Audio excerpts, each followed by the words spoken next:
It's where our laws are framed, the country's future is debated, and the people's representatives are held accountable.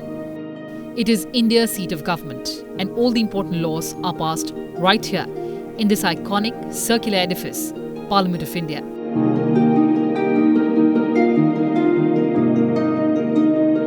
It is the supreme legislative body and a living epitome of freedom and sovereignty of the people of India.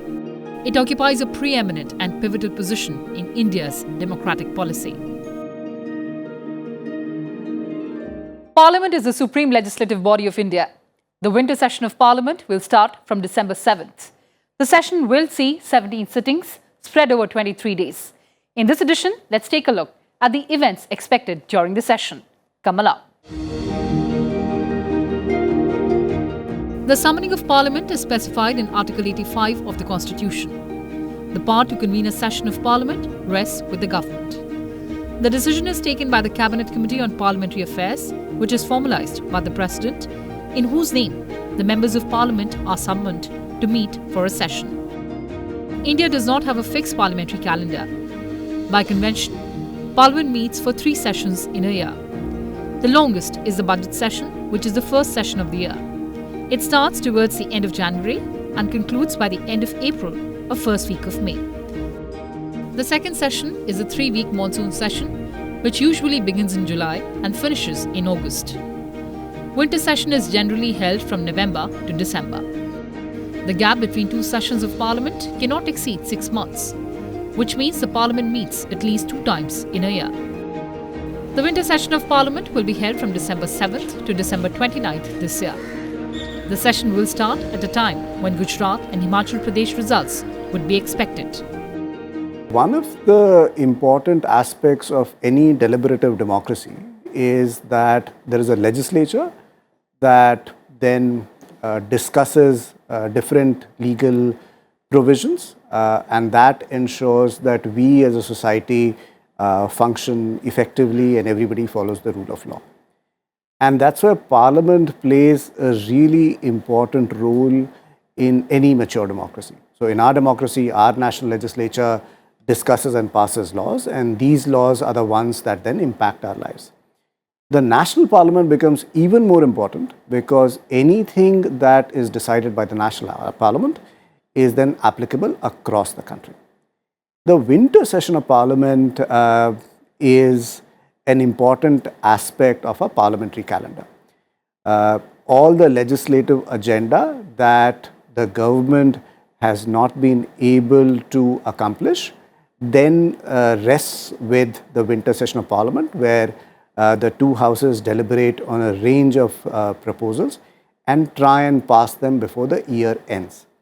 The winter session also becomes important because very often if the government wants some extra money for its expenditure, it might bring supplementary budgetary proposals before the winter session.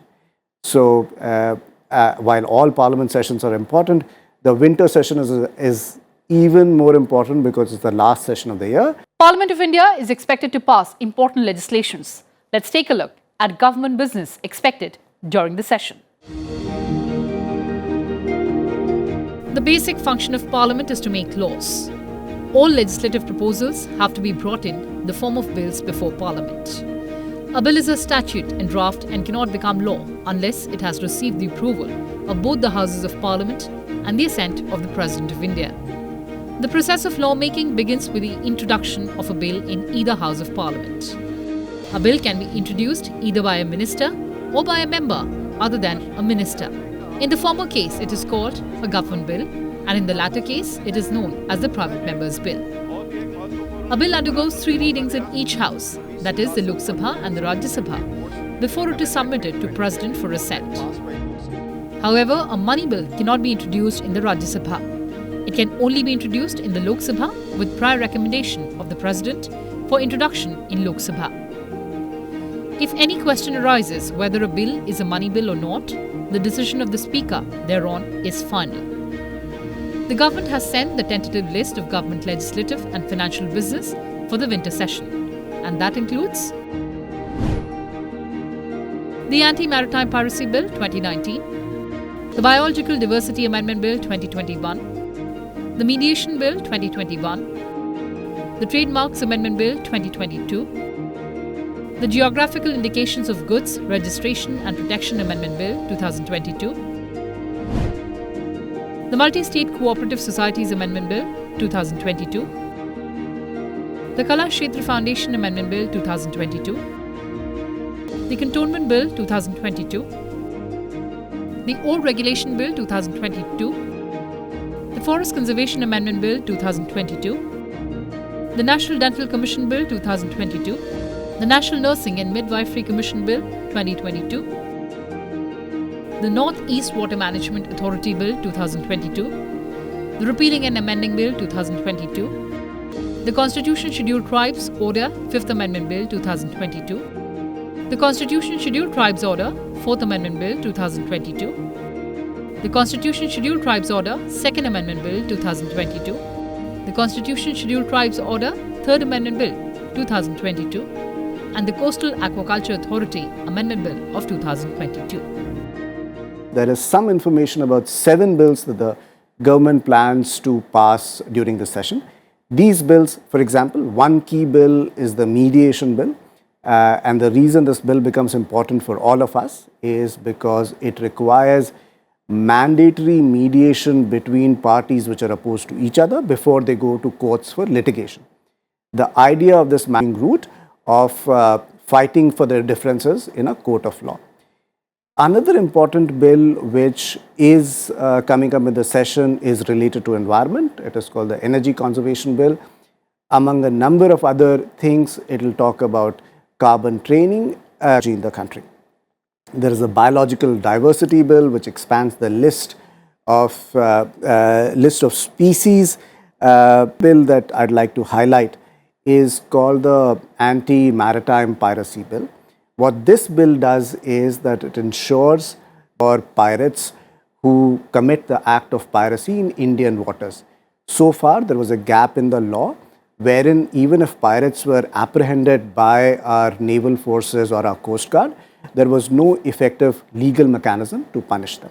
Recently, the Parliamentary Standing Committees were reconstituted by the Chairman of the Rajya Sabha and the Speaker of the Lok Sabha. Important reports of these committees will be tabled during the session. Parliament deliberates on complex matters that often need technical expertise for better understanding. Parliamentary committees provide members the forum to engage with domain experts and government officials in their study. These committees also help in building consensus across political parties. Committees have closed-door meetings that allow members to freely question and discuss issues. There are 24 such departmentally related parliamentary standing committees. Each of them oversees a set of ministries. The RCs were first set up in 1993 to help Parliament keep pace with the growing complexity of governance. They also examine policy issues of respective ministries and make suggestions to the government.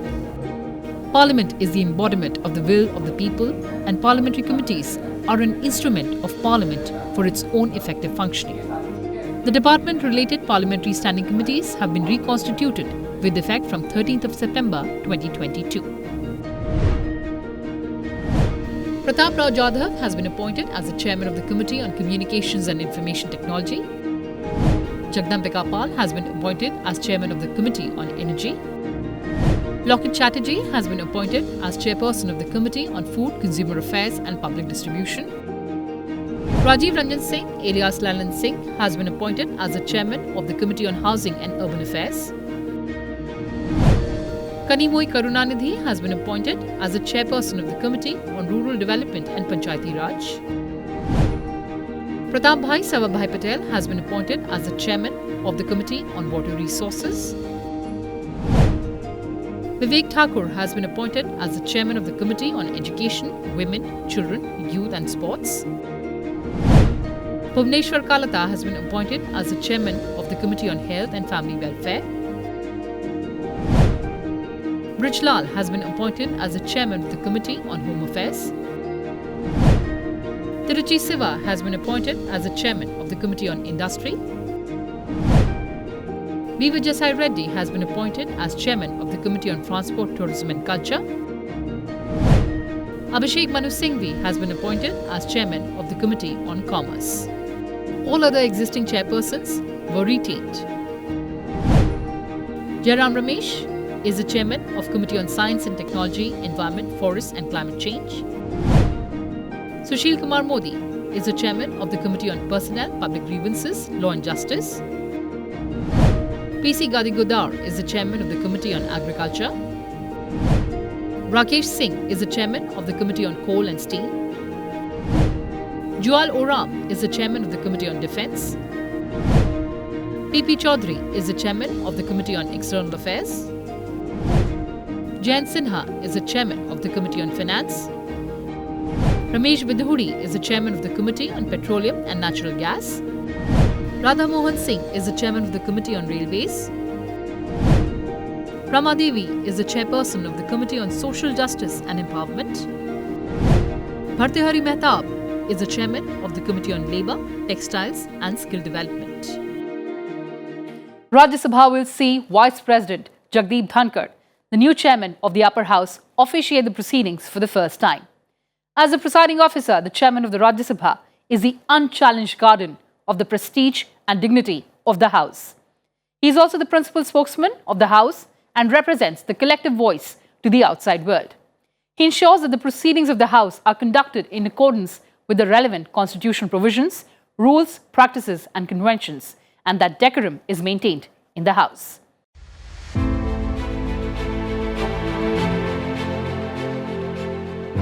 The makers of our constitution, while establishing Rajya Sabha as the second chamber of our parliament, had envisaged a distinct role for it in our parliamentary system. The Rajya Sabha was meant to provide a second look at the legislation passed by the other house, as also to prevent hasty legislation and not to prove a clog either to legislation or administration. Besides, it aimed at providing opportunity to the seasoned and eminent persons who have distinguished themselves in diverse fields such as literature, science, art, social service to serve the country. It was designed to give representation to the states in the apex democratic decision-making. As the presiding officer, the chairman of the Rajya Sabha is the unchallenged guardian of the house. His impartial and fair judgment enhances the reputation and prestige of his house. As the representative of the house to the outside world, the chairman communicates the decisions of the house to the authorities concerned, requiring them to comply with the terms of such decisions. मैं Jagdeep Dhankhar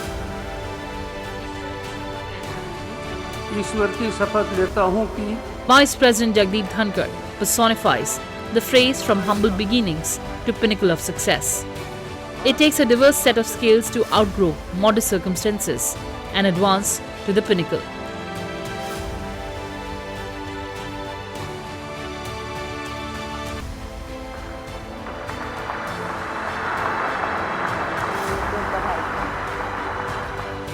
He has been in public life for nearly 3 decades, a legal doyen, a philanthropist, a writer, a reader, an orator, a politician. Jagdeep Dhankar donned many hats and excelled in all of them, which is a very rare quality. The monsoon session of Parliament for both Lok Sabha and Rajya Sabha was extremely contentious. Both houses witnessed disruptions, and numbers seem to suggest that the two houses lost roughly half of their time to disruptions.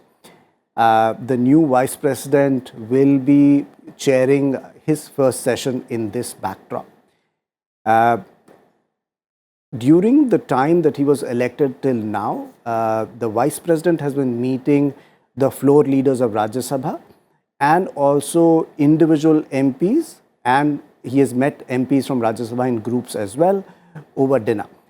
Now, part of these, interactions that the Vice President has been having, the conversation here has been about how to ensure that the upper house functions smoothly and there is deliberations in the house. So, I hope that the outreach that the Vice President has done so far bears fruit, and we can see that there is an active involvement of upper house MPs in debating critical legislations that are there in the winter session. During the last session, that is the monsoon session, the Lok Sabha functioned for 21 hours and 14 minutes against the stipulated time of 96.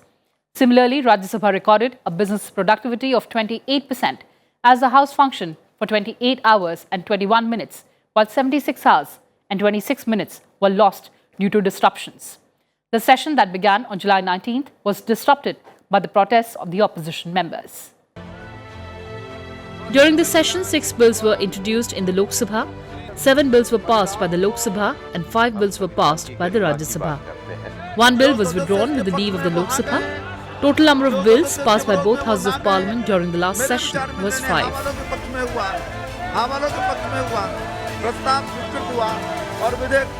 The session, which was originally scheduled to have 18 sittings from 18th of July to 12th of August, was curtailed due to completion of essential government business and demand of members in view of 2 gazetted and parliamentary holidays.